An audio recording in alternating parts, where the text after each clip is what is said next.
मतलब बड़ा दुखी के बात बा। ई हम कहे के चाहतन क्योंकि बार सिवान जिला में ना होली में दारू ना बटाई। ऑर्डर ऑर्डर, क्या हो रहा है? रे कौन सा रो बोलता है कि सिवान में दारू ना मिली? देखो तनी कौन सा रो रोका था। नो नो नो नो। और तेरे टकला जल्दी दारू मंगाओ।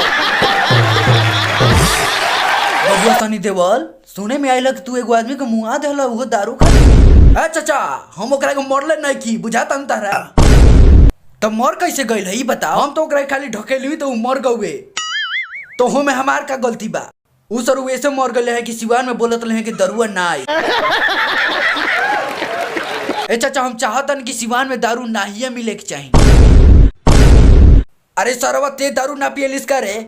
उतना दिन से इंतजार कर लेबान कि होली में दारू आई तो खूबे हम पिए। अबे सरऊ हम तारा के दारू ना पिए दे मौकी बा। तार बाबू रोके हैं का दारू के हम पी कर रहे हैं। दारू जिंदाबाद।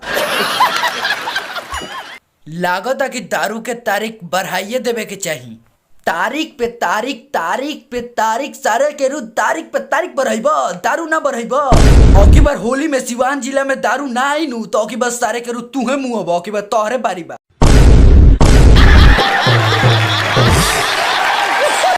तो का हो इस सिवान वाला वीडियो कैसन लागल है? सिवान वाला वीडियो अच्छा लागल है तो इस वीडियो के लाइक करियो, साथ में चैनल के सब्सक्राइब करो। अगर ऐसे ही वीडियो देखे के बाद तो हमारे चैनल में बात जाकर देखो। तो चलो मिलता नहीं अगला वीडियो में।